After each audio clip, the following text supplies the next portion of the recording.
안녕하세요. 택톡입니다. 이번 택톡 번역실 영상은 라이플 세팅에 관한 영상입니다.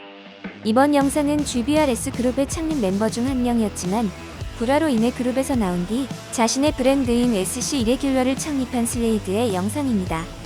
슬레이드는 실과 데그그루에서 16년간 복무한 특수전 출신으로 야간 투시경과 레이저 표적 지시기를 운용해온 경험을 바탕으로 세팅을 설명하고 있지만 에어소프트 유저분들도 충분히 참고할 만한 좋은 내용들이 많은 것 같습니다.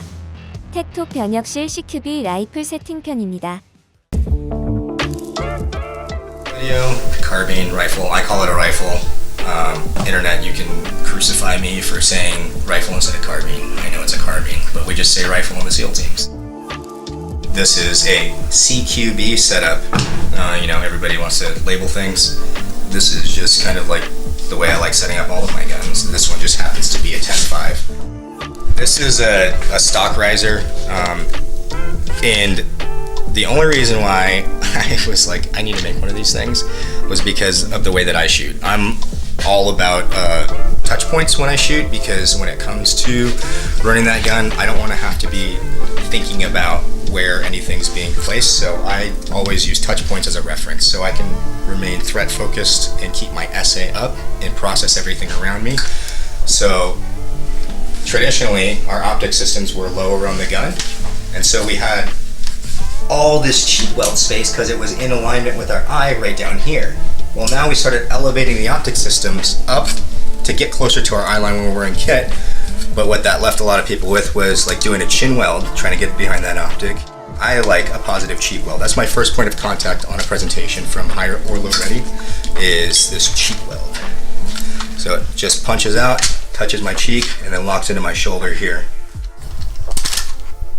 If I had the choice to have 1, 2, 3, 4 points of contact, or 2 or 3, I would take the 4th point of contact.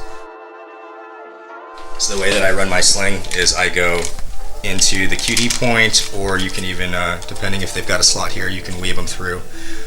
But I like doing it connected on the opposite shoulder of my strong side, right? So this thing is gonna go up and over, and then connect over here. And I like to run behind my hand. Some dudes will run them out front. For me, it just gets in the way. When I've got this thing on, and it's on the opposite side, it keeps it clear, so all I'm getting is like buttstock between myself and my body, instead of getting a sling wrapped in. And then when I go to running it like a necklace for more mobility, if I do switch my shoulder, it allows that transition to happen. See right there? But I like to run the QD on the 45, just the way that the gun sits. Like some will have them like at the 3 and 9 position. And for me, when I'm letting that gun go down, or when I'm slinging and wearing it, it doesn't lay right when it's on the 3 or the 9 position. I like the offset 45s. See, on my gun, I'm a traditionalist. I hate ambi safeties with a passion. They get in the way when I'm running my gun because I choke up super high. Just more control, just like on a pistol. Like I really like the BCM one because it lets you get really up on there. Some of them will have like this little nub thing that stops you from going high on it. I don't run those type of grips. So something that's more of a vertical, like a pistol, versus like old school A2 where like swept back. It's harder to, for me, running a shorter rifle like that.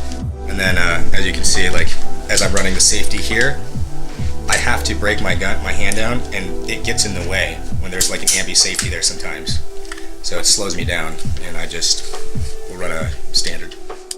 The next thing, I run Geisley triggers. I ran them while I was on active duty, and I don't know, I continue to like them. I've shot a few different other triggers since I've been out. I think this is a Geisley Tricon. I usually have run the SSA or SSAE, but I just recently switched to this Tricon.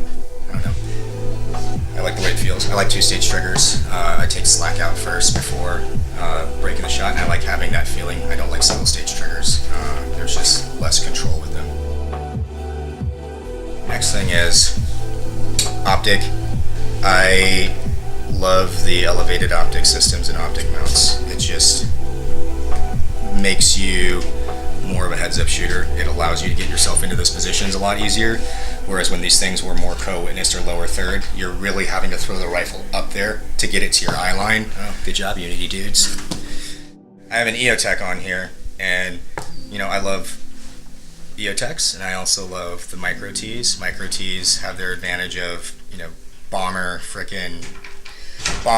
shell and casing on those things. The battery life on the aim point lasts forever, but the downside is it's a single dot and it's a smaller window, right? It is nice that it's light, but purpose-built like CQB gun, EOTech I really do prefer if you're running a day optic, just because the window's massive on it. You've got that big 65 MOA ring with the hash marks are very good references when you're doing holdovers in CQB, right? So like I will use that 6 o'clock hash mark as my point of aim, point of impact during CQB, that little bottom light that sits on the EOTech. The only thing I just have to remember is to turn it off at the end of the day, save the battery life. I used to run with my thumb here to actuate my pressure pad, but it's much easier for me. I've switched my grip, you know, in the last 4 or 5 years. See, all I'm doing is throwing my thumb over. It gives me more control of the weapon system. And then this thing being center mounted, doesn't matter if I'm switching grips or switching hands, like it's always gonna be there. I don't have to like reach over to actuate the pressure pad. And then I will only run a pressure pad for my laser.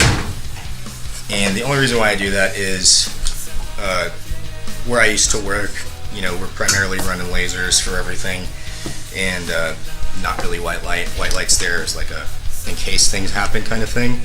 And I really am a big proponent of separating the systems. So dual switches here, like it's a cool concept. I don't think it really works under duress. I haven't seen it to where I'm like, okay, this is my daytime grip, this is my nighttime grip, this is my white light grip, this is my laser grip. It just doesn't really work as well. I just try to keep everything the same. And I'm here, and then if I need to actuate this, it's very deliberate. I know that this thing is going to go off because I have to take my thumb off and move it over here to press it. So there's no white light NDs. That's a really big deal where I used to work. But with that laser, I like to push it out as far forward as I possibly can, just to give myself that real estate. Also, you know, laser obscuration kind of sucks. So you'll see guys put it behind their arms, behind their hands. You know, they're trying to free up this rail space, and I understand that. It makes zero sense to me because you're going to get laser obscuration with your hand going over. Anything obstructing that, you're going to block the laser, you're going to block your flood, and you're not going to get a good throw of that illumination system out. 99.999% of the time on a rifle system, I'm shooting suppressed. I don't even know what to say about how good the CGS cans are, and it's not even like there's not even like a real competition out there when it comes to it, honestly. There are no like welds or seams on this thing. Concentricity is guaranteed. It's made of Inconel. It's literally the metal alloy that is used on the exhaust side of jet engines. Like, you can't break it. You'll never outshoot this can. Like, your gun will break before this thing will. Your barrel will be gone before this thing is done. I can't do a 25-minute video.